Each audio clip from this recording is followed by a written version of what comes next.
against Vice President Duterte. The first 3 were filed before the House by private individuals and different groups on December 2, 4, and 19 in 2024. A 4th complaint was lodged by a resolution approved by more than 1/3 of the House members of the 19th Congress on February 5, 2025, which was transmitted as the Articles of Impeachment to the Senate on the same day. This was followed by 2 petitions filed before the Supreme Court challenging its constitutionality. The Supreme Court decision written by Senior Associate Justice Marvic M.B.F. Leonen ruled that all legal issues involving impeachment proceedings are subject to judicial review, considering the nature of the offices and the institutions that are subject to impeachment, its effect on the independence of constitutional departments and organs, and its nature as a constitutional process. The impeachment process is primarily a legal and constitutional procedure, but with political characteristics. It may be sui generis, but it is not a purely political proceeding. This means that the Bill of Rights, especially the Due Process Clause and the right to speedy disposition of cases, applies to the entire impeachment process, it said. Although the court does not determine whether an impeachable officer may be removed or disqualified from political office, it emphasized that it has the duty to construe the process mandated in the Constitution. In declaring that the Articles of Impeachment were barred by the 1-year rule, the decision differentiated the first 3 complaints from the 4th complaint. The first 3, it said, were filed under Article 11, Section 3, Paragraph 2 of the Constitution, which allows any citizen to file a verified complaint with an endorsement by any House member. The 4th one was through Article 11, Section 3, Paragraph 4 of the Constitution, through a verified complaint or resolution filed by at least 1/3 of the House members. The court took note that the House and the 19th Congress did not act on the first 3 endorsed complaints, which were considered terminated or dismissed upon adjournment of the House. The 3 impeachment complaints were archived and therefore deemed terminated or dismissed on February 5, 2025. Therefore, no new impeachment complaint, if any, may be commenced earlier than February 6, 2026, the Supreme Court held. Under Article 11, Section 3, Paragraph 5 of the Constitution, no impeachment proceedings shall be initiated against the same official more than once within a period of 1 year. According to the decision, the 1-year bar is reckoned from the time an impeachment complaint is dismissed or is no longer viable.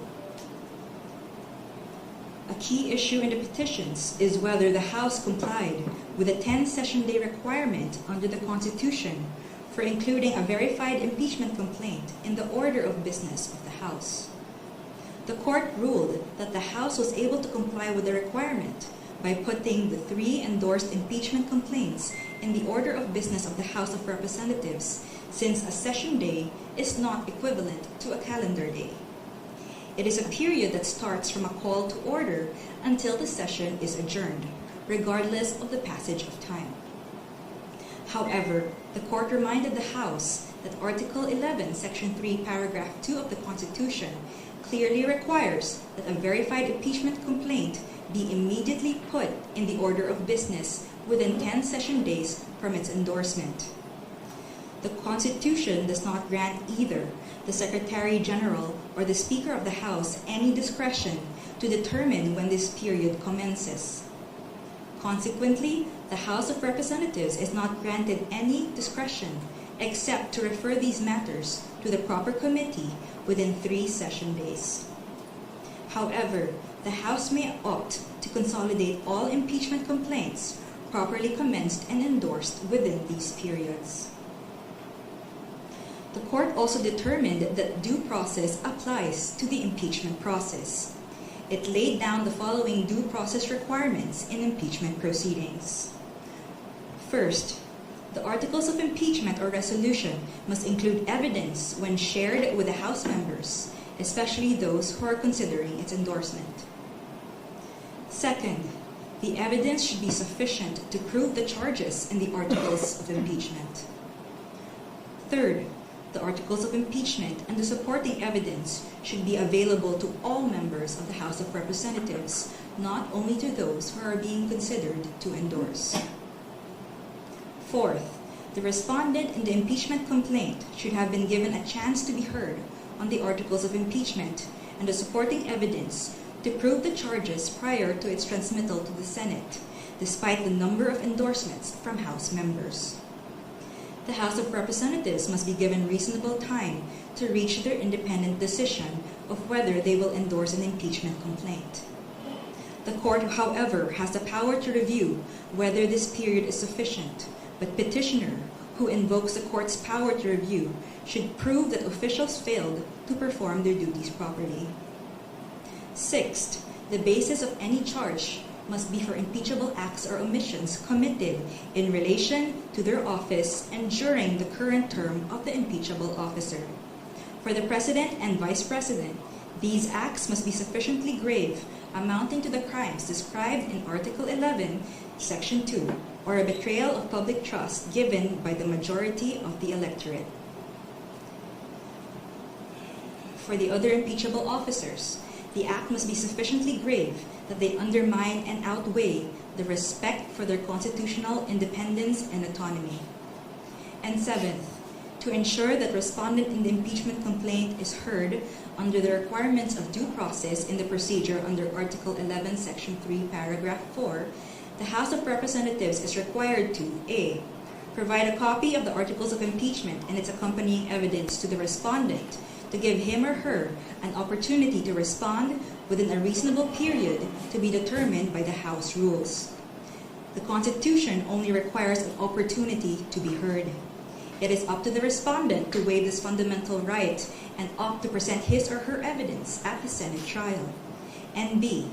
Make the Articles of Impeachment with its accompanying evidence and the comment of the respondent available to all members of the House of Representatives.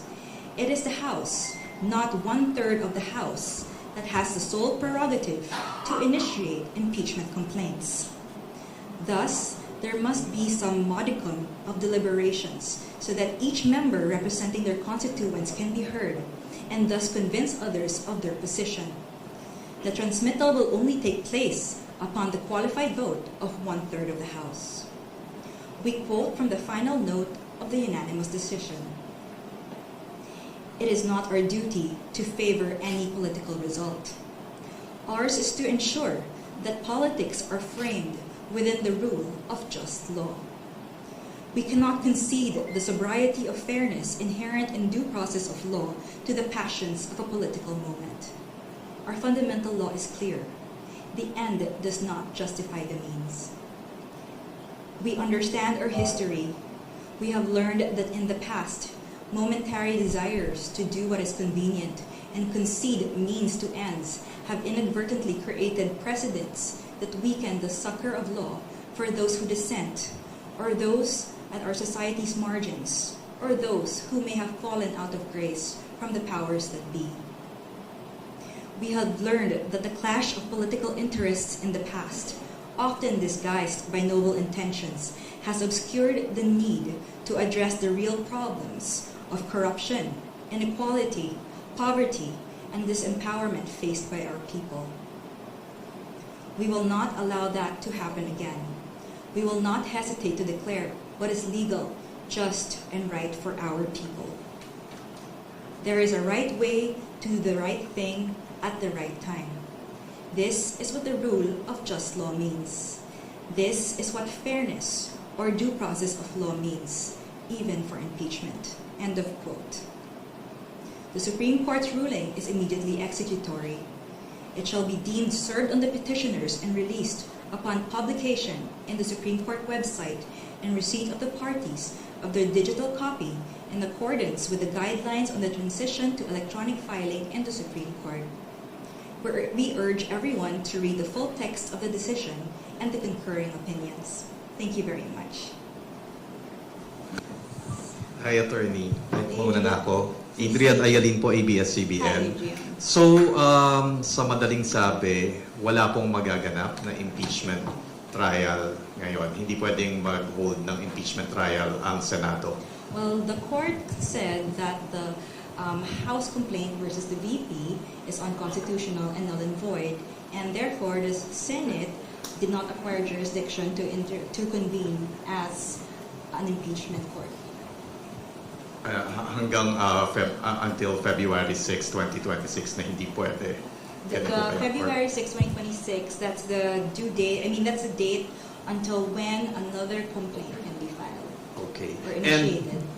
And wala na pong pwedeng magawa ang House of Representatives, as you said, immediately executory. It's immediately executory, but they always have the option to file a motion for reconsideration.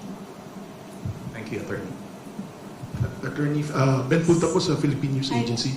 To clarify lang, it was a unanimous decision. There was no division among the justices of no It rule. is a unanimous decision, although there were 2 justices who did not vote. May we know the 2 justices who did not vote? Yes, so that's Justice Benjamin Kagiwa, he inhibited, and there's Justice Maria Philomena Singh, who was on leave.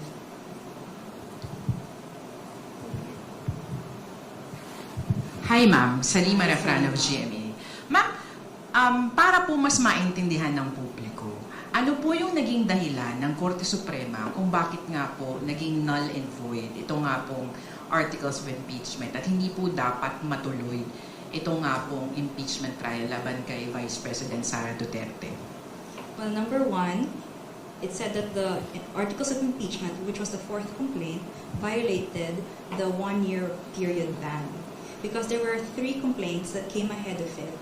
And although Congress was able to include it in the order of business, it did not refer it to the proper committee within the 3 days because they had to adjourn. So the Supreme Court said that they archived it, and as a result, it was terminated, therefore deemed dismissed. So the 1-year ban will start or count from the time it was dismissed. So the 4th complaint could not have validly been transmitted to the Senate.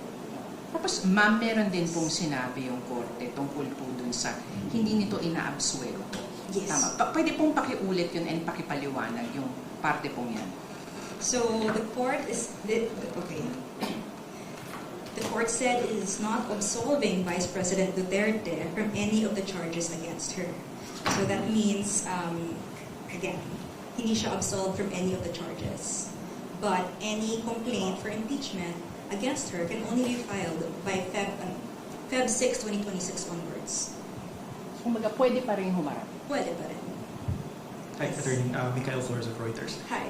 Attorney, just to clarify, so essentially the decision acts on a procedural flaw on the part of the House of Representatives in initiating the complaint, and it does not really act on the merits or the grounds that were cited in the Articles of Impeachment, because he also said that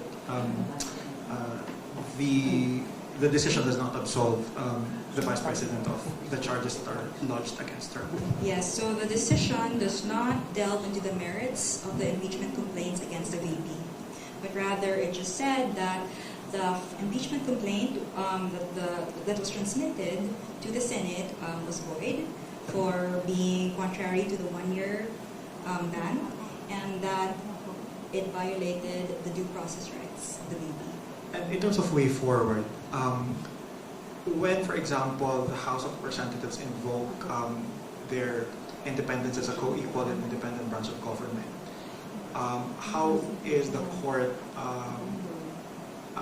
planning to weigh on a possible, constitutional crisis should they defy this order of the court and invoke their independence as a co-equal branch of government?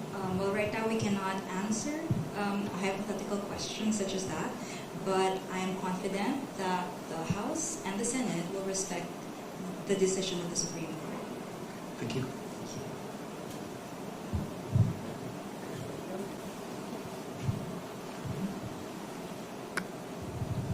Yeah. indulgence po sa tanong ko. Pag ganun ba, ma'am, there was a grave abuse of discretion on the part of the Congress, which is a co-equal branch of the Supreme Court of the Judicial Branch. Yes, so under the 1987 Constitution, the Supreme Court was granted the authority to determine whether there is grave abuse of discretion on any part of the government, including co-equal branches.